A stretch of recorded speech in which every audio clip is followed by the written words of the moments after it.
Welcome, everyone. I'm going to get us slowly started so that we can be sure to get to the main content of the webinar today. It's a really exciting and interesting topic, and I really want to make sure all of our speakers get their full time. I'll start off by talking about the Dementia Care Aware program for those of you who are getting settled. But the topic today is what we're calling social risks and benefits of cognitive health screening. And you're going to learn a lot more about kind of what we mean by social risks and benefits. And I think you can see by our presenters what the topics might be. And we have Sarah Hooper, Sharon Terman, and Jalayne Arias. I'm Anna Chodos. I'm the Executive Director of Dementia Care Aware, and I'm based here at UCSF. And I'll be the moderator, and we'll go over some logistics in a second. But once again, we have our esteemed presenters, Sarah Hooper, who is Executive Director of the UCSF-UC Law at San Francisco Consortium on Law, Science, and Health Policy. Sharon Terman, who you may have heard before on prior work webinars and podcasts with us, but who's the Director of Work and Family Program and Senior Staff Attorney at Legal Aid at Work. And Jalayne Arias, who is an associate professor in health policy and behavioral sciences at the School of Public Health, all the way in Georgia State University. So we're very lucky to have her on the webinar today. None of us have any relevant financial disclosures today. And just some quick housekeeping, how this is going to go. We will have going to try to leave plenty of time for questions. I think there's going to be a lot. Really looking forward to that, but please don't hesitate throughout to put it in the chat or in the Q&A, your questions. I will be trying to get to them as we go along, but I will also be sure to kind of bunch them and make sure we're getting to the meat of your questions at the end as well. There's continuing education credits you can claim as soon as the webinar is over. Right at the end, we'll show you information so you can claim it then, or you will get a link within the next 2 days to be sure to do that and get credit for being here. There will be a recording available as well as the slides through our website and YouTube channel. So if you want to really relax and pay attention and leave the note-taking or any rewatch that you need to do for later, by all means, we will give you the resources to do that. I also like to take a minute in the beginning to remind everybody of our offerings. We have many other trainings online. We have additional modules coming out all the time, including one on advanced care planning, which should be out soon.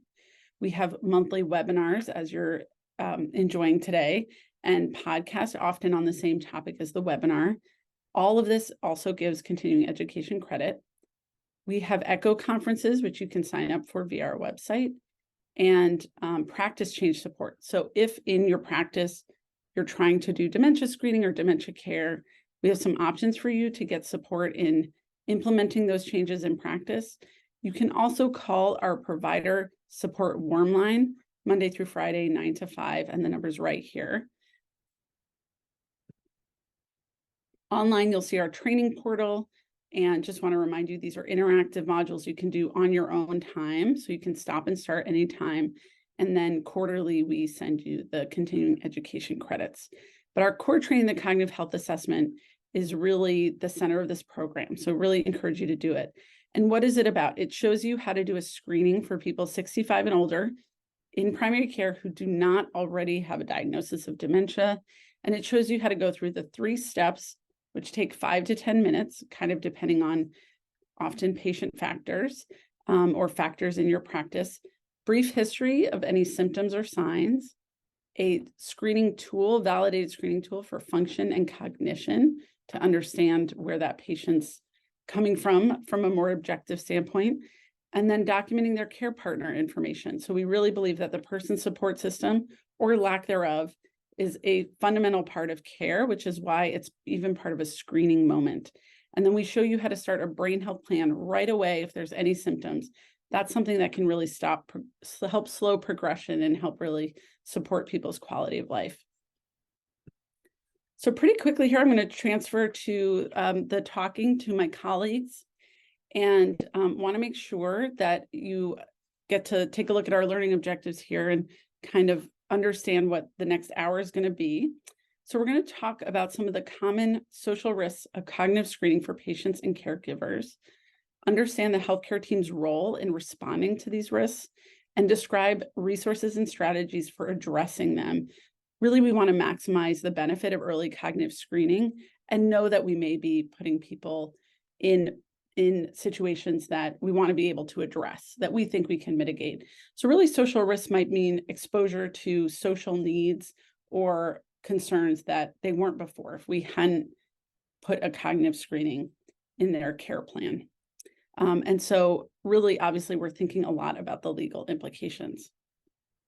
I'm actually already going to transfer it over to my colleague, Sharon Terman from Legal Aid at Work, so she can tell you a little bit about their program areas and then get into her talk. Thank you so much, Sharon.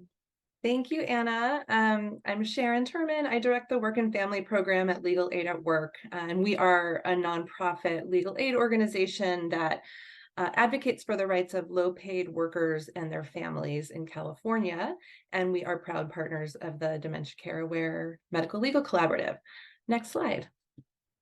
So I am excited to kick off our conversation today by talking about how cognitive screening can affect employment for both patients and family caregivers, or the care partners that Anna talked about, and how healthcare providers can help patients and caregivers keep their jobs and continue earning an income and supporting their families while dealing with a dementia diagnosis.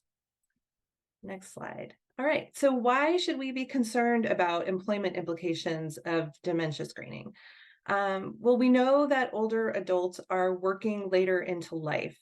In fact, the number of people aged 75 and older in the workforce is expected to grow 96.5% over the next decade.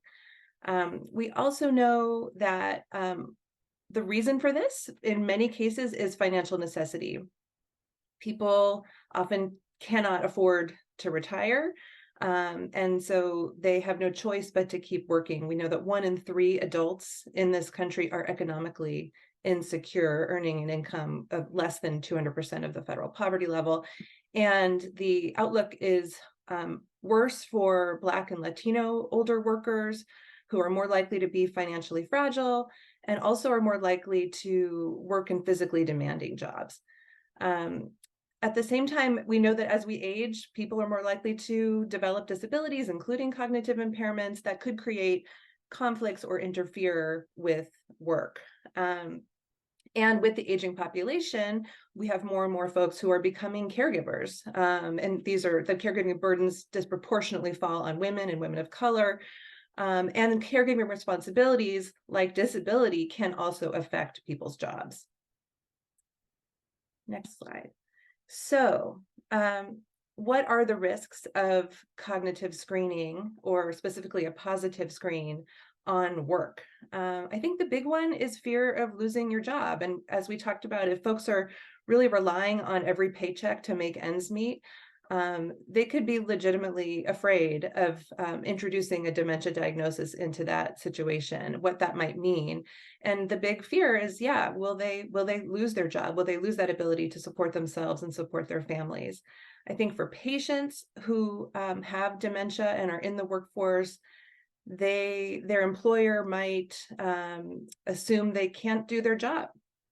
And fire them. They might also just treat them worse or disfavor them because they assume they're going to need lots of accommodations or time off work.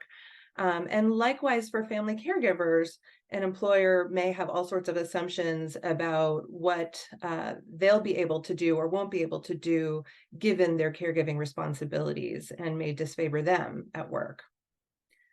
So we know that those rights are real and they're legitimate, but we also know that there are ways to mitigate those risks, and that actually knowing and exercising your workplace rights can not only reduce those risks, but actually can help and benefit workers and caregivers by helping them stay in their jobs, helping them continue to be able to get the support they need at work, and with their health and well-being.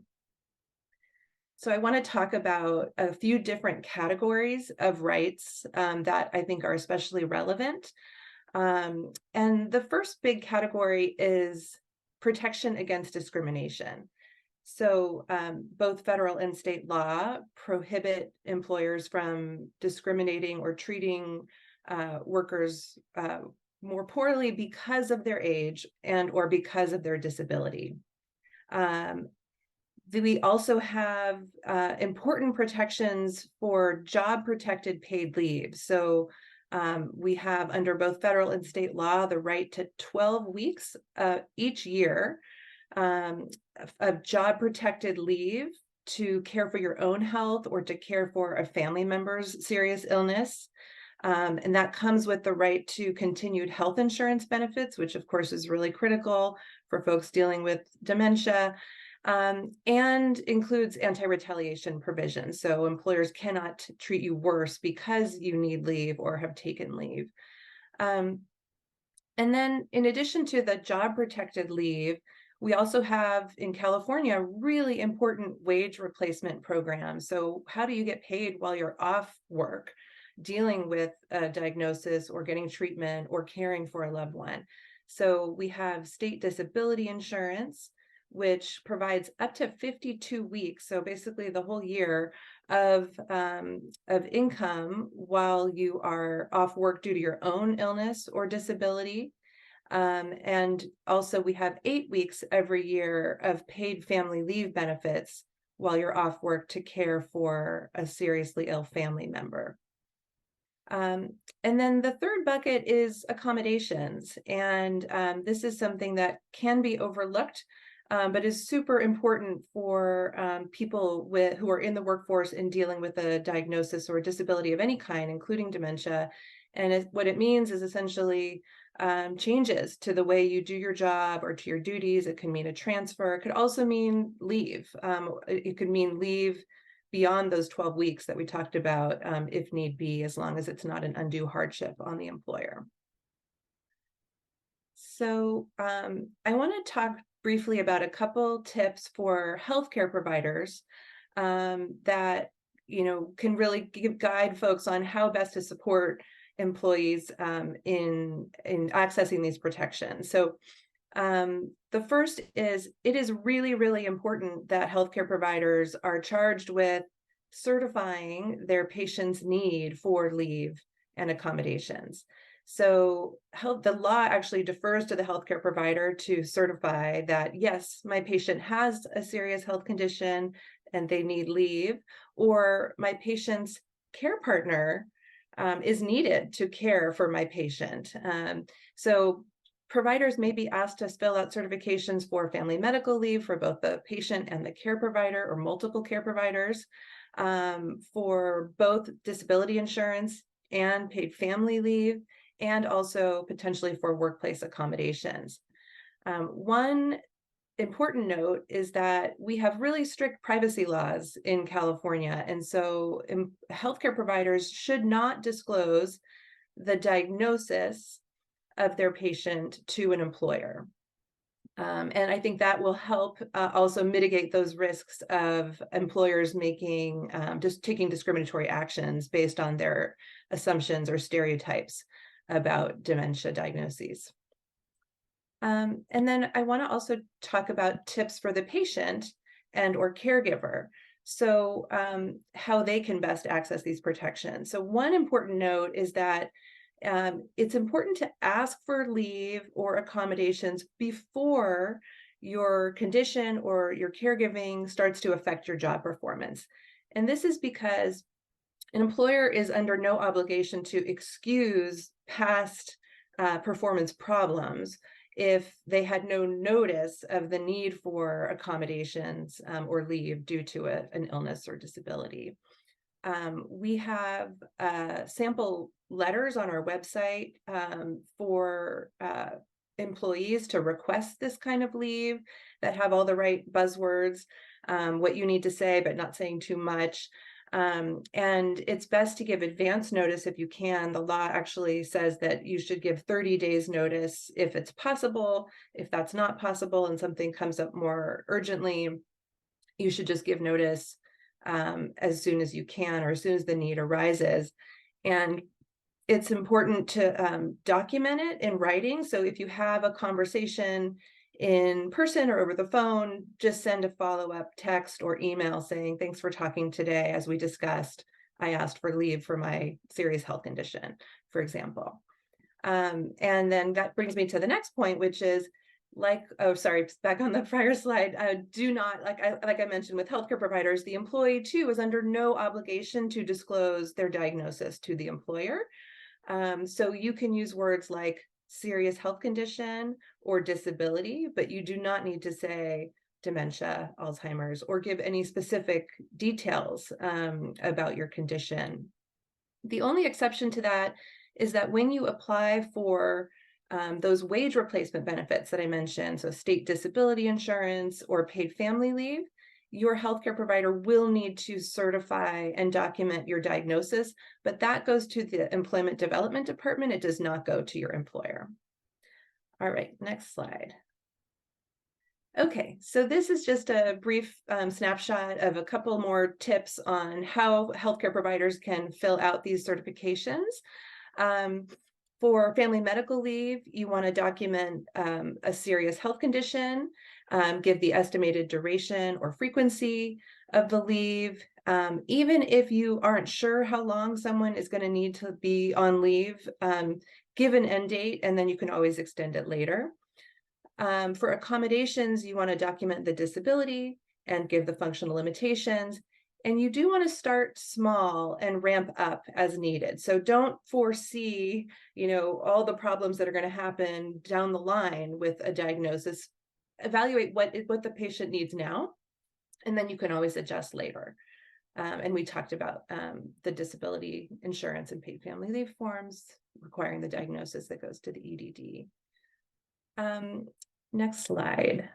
Okay, so I just wanted to briefly show what these forms look like. These are all linked on the prior slide. This is the certification form for the California Family Rights Act, which is our state version of the FMLA, Family Medical Leave Act. This one is sufficient legally to use in California. The Family Medical Leave Act form asks for more medical details than you need to provide in California. Next slide shows a sample letter, which is on our website, documenting the need for an accommodation. And then the following slide should be, those two slides are disability insurance, and the next one is paid family leave, which can also be done. This is the snapshot of the paper form, but you can also fill that out online. All right. So just to kind of show how all of this plays out in practice, I want to give a brief case study of Lisa and Norma. So Norma works as a librarian. She was just diagnosed with Alzheimer's. She needs help with some of her job tasks and needs leave from work for medical appointments. Her daughter, Lisa, is a drugstore clerk, and Lisa needs time off work to care for Norma and take her to medical appointments. So Norma may be entitled to reasonable accommodations at work to help her perform her job. She also might be eligible for up to 12 weeks every year of job protected leave. That doesn't have to be taken all at once, and even longer if she needs it as a reasonable accommodation. And she can also apply for state disability insurance to replace her lost wages when she can't work. And then Lisa may be able to take up to 12 weeks every year of job protected leave to care for her mom, and can apply for 8 weeks every year of paid family leave benefits to replace her wages. And then how do they get this leave? Norma should simply tell her employer she has a disability and needs accommodations to keep doing her job. She can tell her employer she needs leave for her serious health condition and can apply to the EDD for disability insurance. Her doctor will need to certify those things. Lisa likewise can tell her employer she needs leave to care for her mom's serious health condition and can apply to the EDD for paid family leave. And Norma's doctor will need to certify Lisa's need for leave from work and for paid family leave. We have lots more resources on our website, fact sheets, sample letters. We also have a toll-free confidential helpline where folks across the state can call for advice about these issues. I also welcome technical assistance inquiries if providers want to reach out directly. And to learn more, there's also the Dementia Care Aware podcast episode on this topic. if folks want to hear more about this topic, and I welcome questions later. Thank you. I'll pass it back to Anna. Thank you so much. It's such a, I think sometimes, especially in clinical medicine, we definitely feel trepidatious about, you know, the details, and you guys have been such an amazing resource. So I really do want to second the attention to your resource if, you know, some of this still feels overwhelming to us in clinical medicine when we're confronted with these issues, because you guys are just so helpful. And those resources are really good, and that was a terrific example. But I'm going to pass it over now to Jalayne. So thank you so much, and I will let you introduce your topic. Great, thank you so much. And I'm really excited to be here and talk about long-term care access, and also excited to have Sharon start us off with talking about employment issues, because they all do really tie in together. Next slide. So what are long-term care services and supports? For many people who work in dementia, we're really familiar with this context, but I think it's really important to recognize that, at least in the United States, long-term care services and supports are distinct from medical services. And that is critical for how we gain access to them and the payer coverage for it. So some common examples of long-term care includes nursing home, residential care, assisted living care. It can also be things like including or bringing a caregiver into the home part-time or full-time, and in some situations, even things like adult daycare. Next. One of the biggest challenges really that is a struggle for patients, and I think also for clinicians as they think about how to provide guidance to their patients and their caregivers, is really how incredibly expensive long-term care services are, and specifically some misnomers about how it is paid for. So a really important thing to understand is that long-term care services are not paid for under Medicare. The only exception to this is post-acute care for limited in like very limited settings. And typically right now, the largest payer for long-term care services is actually Medicaid. Next. Additionally, one of the critical things to understand is that most health insurers do not provide for long-term care services as well. And so really what that leads us to is what leads a lot of individuals to is looking at considerations about private long-term care insurance. However, for many, there's actually a lot of barriers to being able to access private long-term care insurance. One of the primary is the incredibly high premiums. It is there are low purchase rates of long-term care insurance, in part not just because of the high premiums, but also because of high rates of medical denial. Additionally, some of the benefit structures can actually limit the ability to use long-term care insurance to be able to provide services. And so an example of this would be something like daily caps or lifetime caps written into policy. So even in the context of somebody who has private long-term care insurance, it's not uncommon that they end up needing to pay for services out of pocket. Next slide. So some of the things to consider when talking to patients about long-term care insurance and the limitations of long-term care insurance are, one, the elimination period. So it's important to know that there's a gap in the period of time between when an individual meets benefit triggers. So this is when a patient clinically reaches to the point where they would need long-term care services, and then when they're actually able to access this. So most policies have what's called an elimination period, which is like, you know, a gap of time, and it's different depending on insurers, but it is something to consider when looking at long-term care insurance. The other one is, what are the benefit triggers? So just like any other insurance, there's certain criteria that need to be met before an individual can access the benefit underneath their policies. And this is usually based on a need for assistance with ADLs. And then again, as I mentioned in the earlier slide, there are benefit caps, so daily, lifetime, or aggregate caps. On average, it comes down to about $159 a day is the average daily cap. So as you can already see, for somebody who's needing care under for Alzheimer's or related dementias, a long-term care insurance policy would not be sufficient to cover the cost of care. Next slide. So we actually did a study working with an investigator at the University of Washington, as well as Krista Harrison, who's at UCSF, to get a better sense of how do individuals pay for long-term care services, what percentage of those services are being paid for out of pocket, and how does it differ between individuals with dementia versus individuals without dementia, and also looking at different living situations, so individuals living in the community versus living in residential settings. I won't get into the details of this paper. It is forthcoming in JAMDA, so you can look forward to that. But I'll just say that one of the things that we found is there was a significant portion of individuals' incomes that were going to paying for long-term care services, and that percentage and the actual defined costs were higher amongst individuals with dementia. Next slide. And then I do want to touch here on some important underwriting issues, particularly with long-term care insurance. One of the common misconceptions is that because we have pre-existing protections for under the Affordable Care Act for health insurance, that we have similar protections in other types of insurance, and that's actually not the case. And specifically in the context of private long-term care insurers, not only do they have underwriting privileges in all 50 states, there is actually language in the Model Act that sort of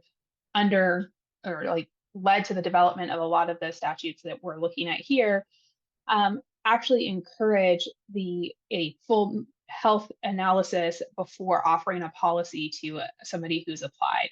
And that's why we see such high rates of health denials for long-term care insurers, which the most recent data I saw was that about 24% of applicants are denied based off of for a health reason or another. Next.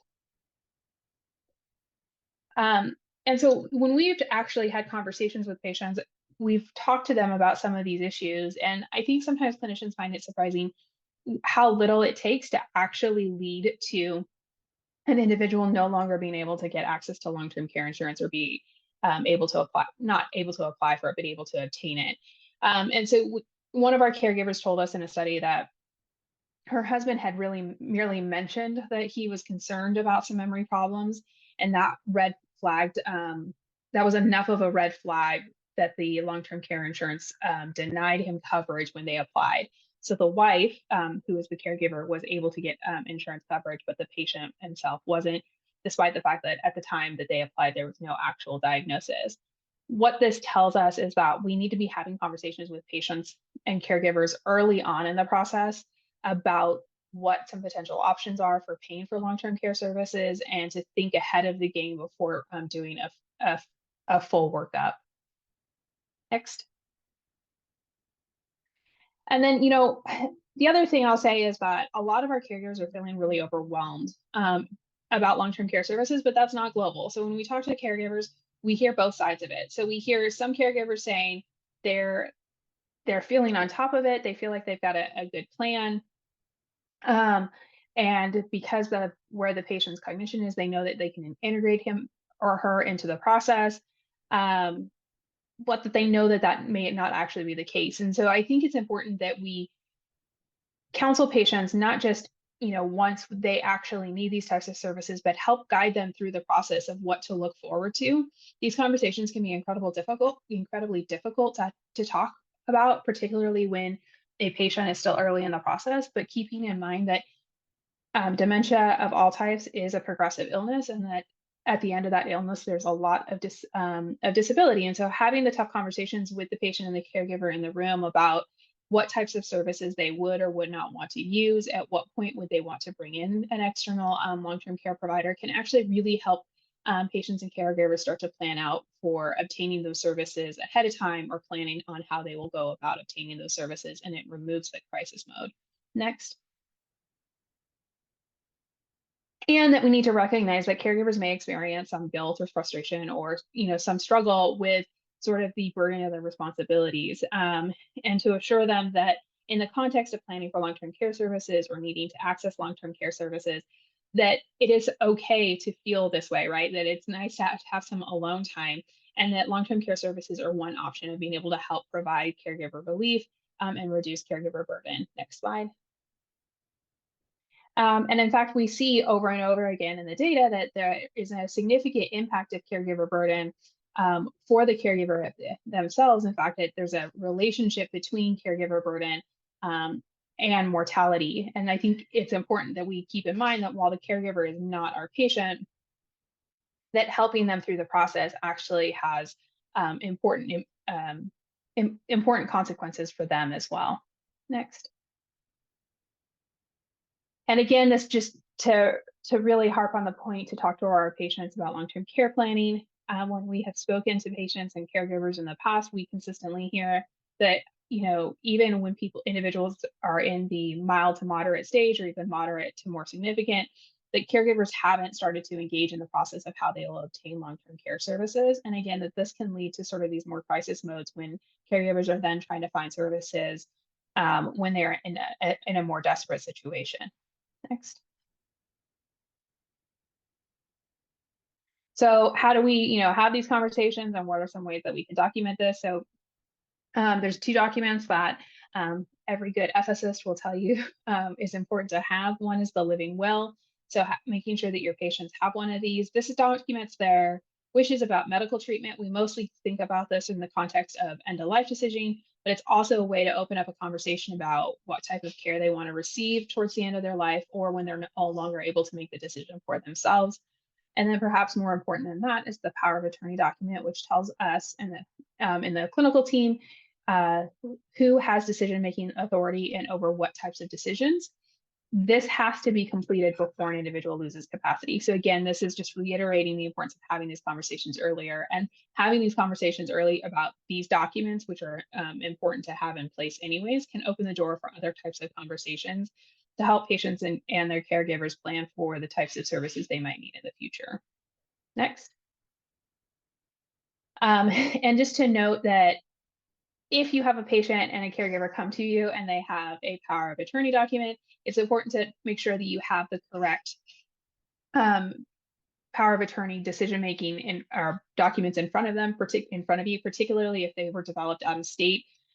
There can be 2 different kinds of power of attorneys, both medical power of attorney and then financial legal. And so if we're making medical decisions, we need to make sure that we have the medical POA. And if we are making financial legal decisions, that would require the financial legal POA. What's interesting about long-term care services is that because a lot of times we're needing to use patients' financial safety nets or whatnot, you may need to involve both the financial POA and the medical POA. Next. And again, just an opportunity to remind you to educate your patients and caregivers about what the future need is, including training for yourself and your team. And you're fine, you can move forward on that. I know we'll be able to provide these services. Just a last second to acknowledge that I have an incredible research team that helps build out all the research, both what I presented here and what's forthcoming. Thank you so much. We're going to move quickly on to Sarah's presentation, but I know there's a lot to digest there. And so just want to encourage the audience to be sure to come up with questions. And, you know, especially again, if for those of us in the audience who are clinicians and thinking about how we really bring some of these conversations and some of these resources into clinical practice so we can help people prepare for the future while also protecting the options that they might have. I think this is really where it starts to, where the rubber meets the road gets really challenging for us, especially as we're trying to encourage more detection and more documentation of dementia. But that was incredibly useful and collated. So I hope it's really useful to folks. I thought that was one of the best presentations of those issues that I've seen in a really long time. So thank you. And now we're going to pass it to Sarah for yet another really important topic on independence, decision-making, as well as the topic of driving. So thank you, Sarah. Great. Hi, everyone. I'm Sarah Hooper. I'm based at UC Law, San Francisco, and I get to direct the Medical Legal Partnership Network that's part of the DCA program. So I'm really grateful to Sharon and Jalayne for coming today, and for Anna and Rita and team for hosting us.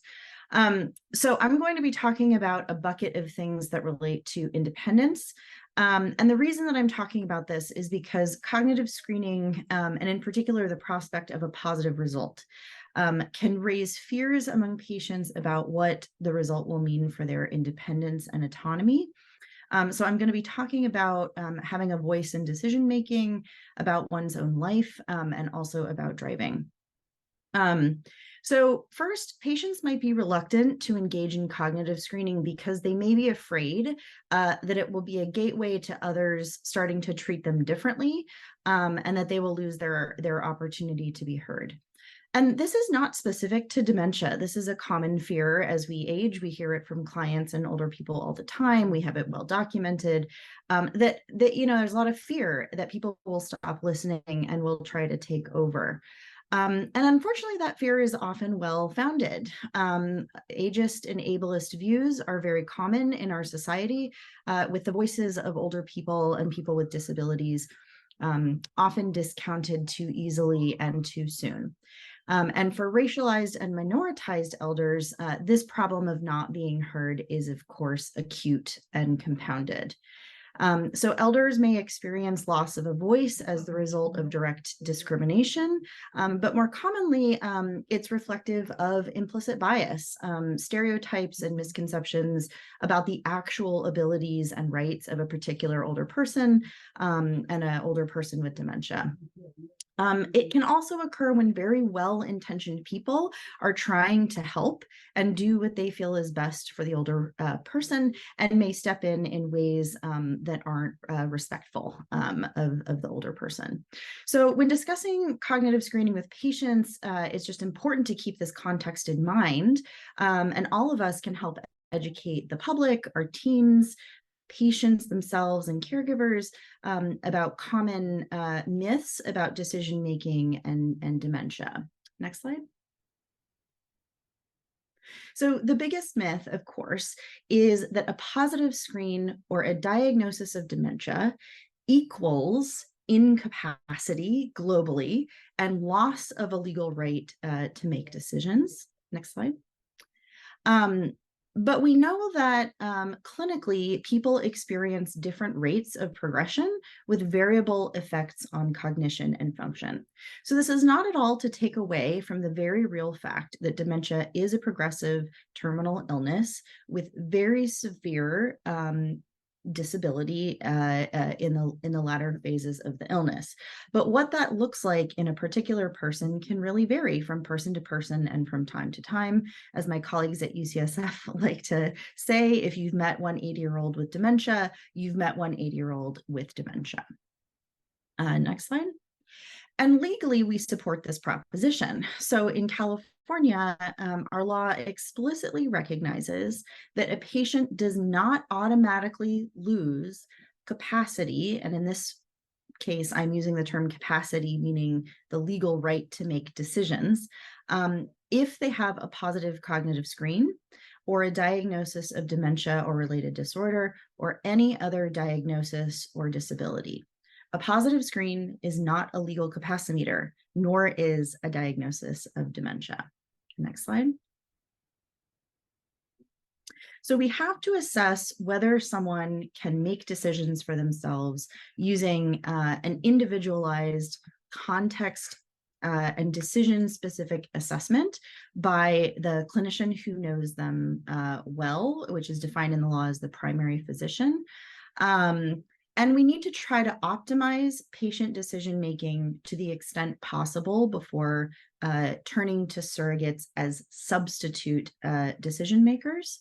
And we really kind of just last year, the California legislature beefed up this requirement and now requires judges to make a specific finding that alternatives to conservatorship were tried and failed before we say that someone's legal right to make their own decisions is taken away. So really, judicial intervention is a last resort. We start with a presumption that all adults, including those with cognitive and other disabilities, have the ability to make decisions for themselves and can and should be included in decision-making to the extent possible.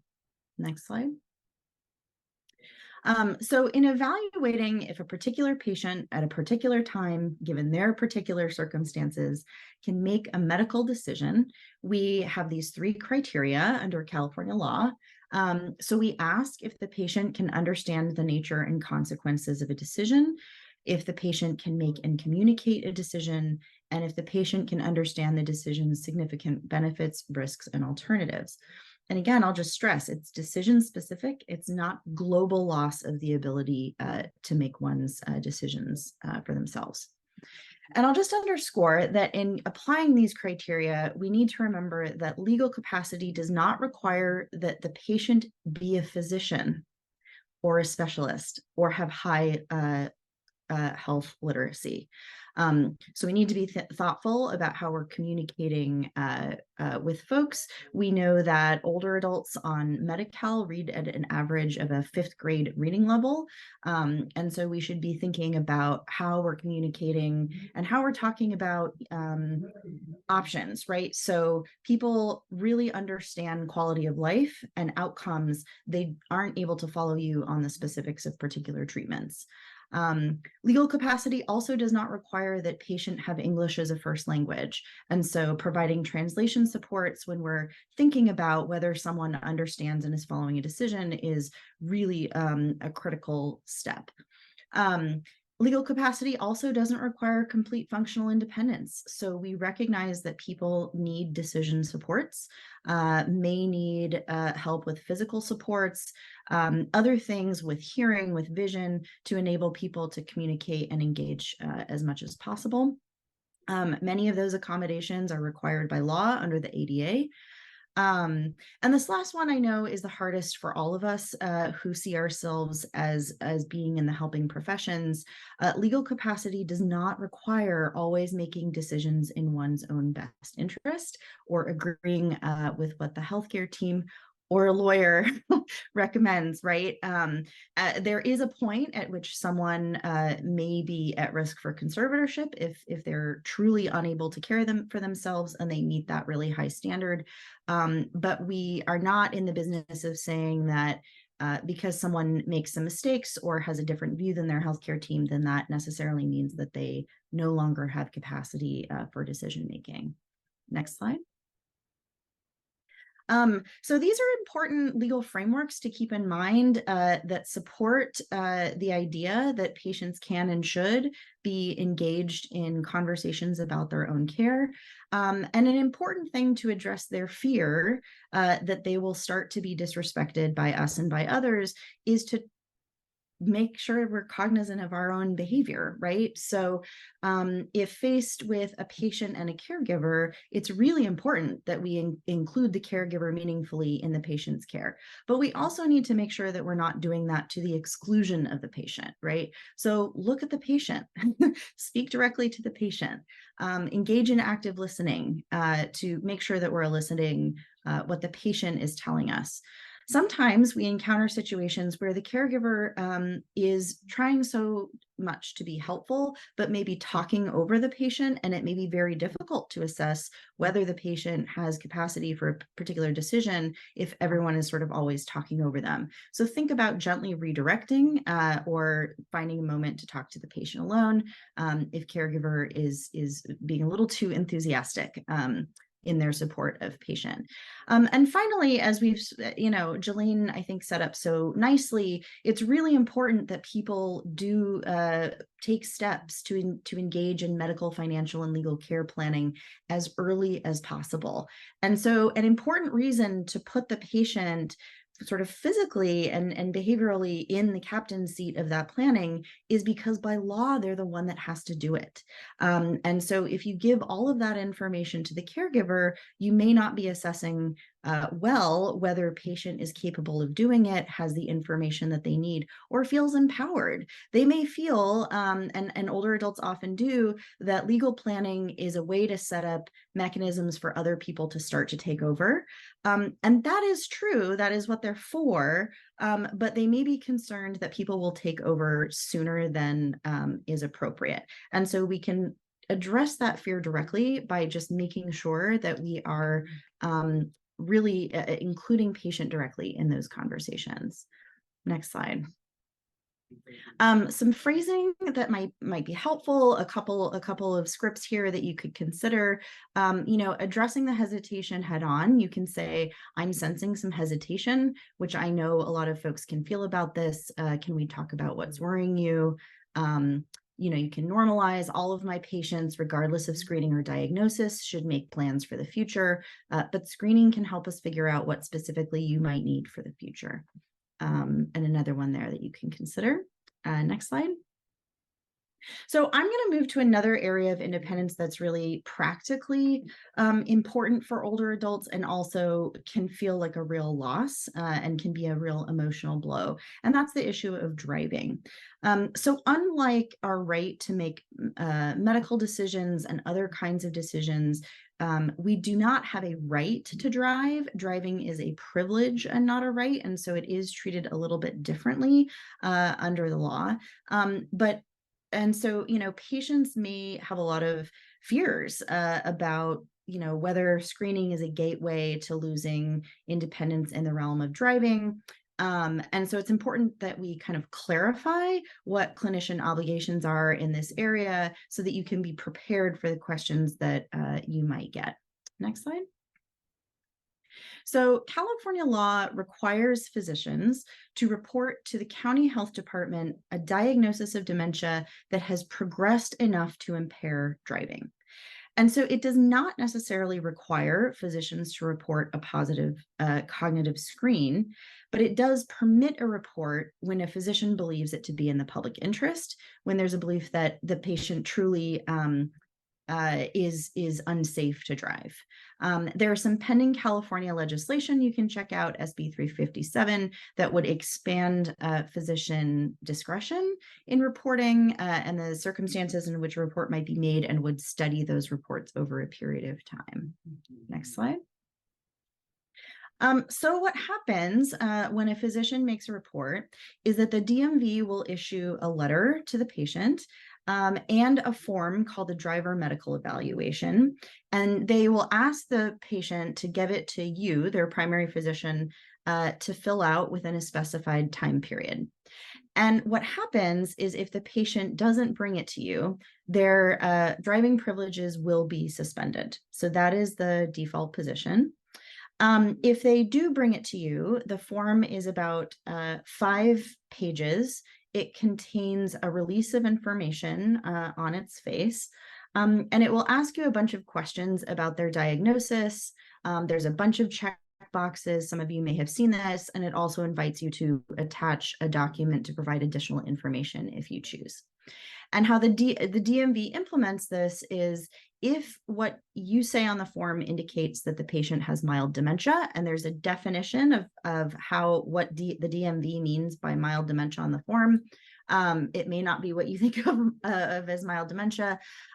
If you indicate by their standards that patient has mild dementia, the patient will have to take a special exam. If you indicate, again, by their definition, the patient has moderate or severe dementia, the patient will lose their license. There are a number of things that DMV can do short of complete loss of license. They can restrict privileges by saying they can't drive at night or within a certain radius, or certain things like that. Again, patients don't have a right to drive, but they do have a right to a fair process. And so they do have a right to appeal that process to the DMV. That's not something they would appeal to you. It would be something that would go to the DMV. But the most critical thing that you could do if this comes up is really address the need for support for transportation alternatives. Next slide. Oh, and before that, I should say, first and foremost, even if you feel that the patient shouldn't drive, and we've all felt this way about patients, clients, or family members, it's really important to remember to listen to and support the person who is confronting this huge loss. It's a huge dignitary loss for a lot of us. Cars have a particular significance in the US. It's also practically really critical for a lot of people if they are still working to get to the grocery store, to get to church, to get to see you for their medical appointment. It can have profound impacts. And so listening and being supportive is a really important intervention. But then addressing the practical aspect of loss of transportation, you can help support them. And here are some resources. So remember that Medi-Cal pays for both medical and non-medical transport to Medi-Cal covered visits. Area agencies on aging have free and low-cost transportation options. Transportation programs may exist at your facility. I know a lot of hospitals often have those kinds of transportation programs. And then finally, folks may be unfamiliar with apps like Uber or Lyft. They've never used them before, so they may need help finding or using the app. And if you're not sure if this sounds like a lot, a one-stop shop is just finding and giving the phone number for your local area agency on aging. And you can find your local one at aging.california.gov. Next slide. So, you know, we're sort of raising a lot of bad things that can come out of social needs screening, or that patients may associate with cognitive screening. But I think it's important to emphasize that on the whole, cognitive screening is really important as a moment to educate, support, and provide resource linkage to patients and caregivers around key social needs. And it's important that although cognitive screening can kind of raise the issue with them, a lot of these social needs will arise with or without screening. Their employer will start to notice, right, that they're performing differently. They will have long-term care supports needs. They will have advanced care planning needs. Their driving will become an issue. So you are not the cause of these social needs, but you can be someone who can help step in and help them plan and prepare and really make a big difference in quality of life and their planning burden. Next slide.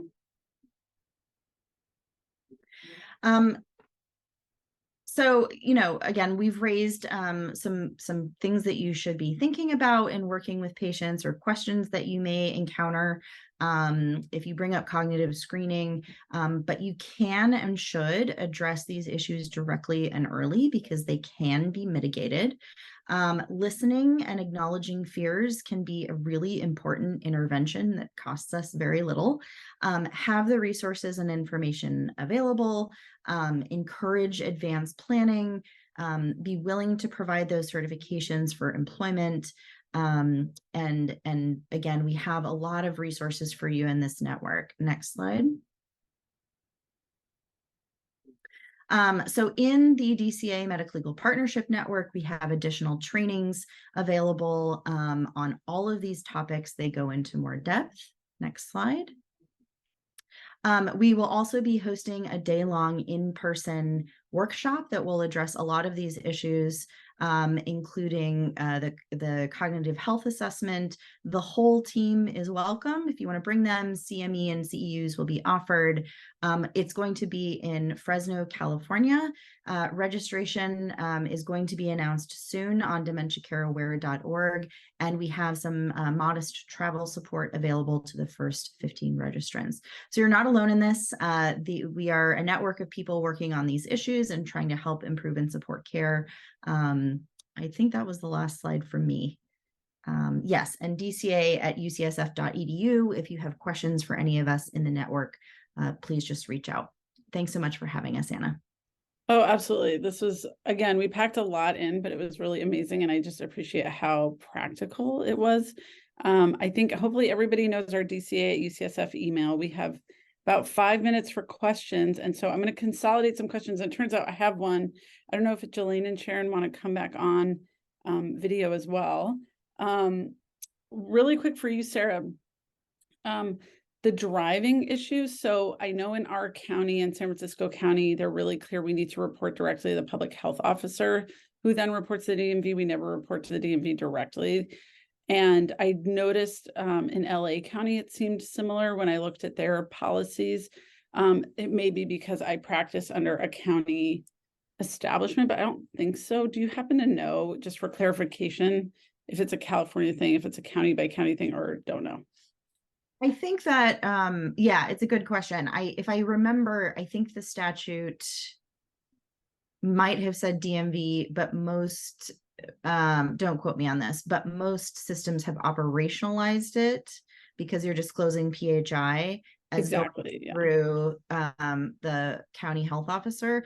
If you're not sure, your system, your specific clinic may have a specific protocol, should have a specific protocol for disclosing information like this. So I would make sure that you know what that specific protocol is when and if the time comes for you to make a report like this.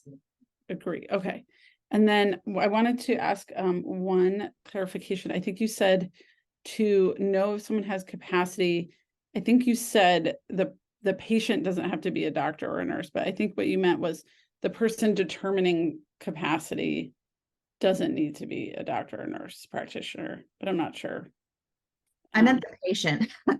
Oh, Just to underscore the point that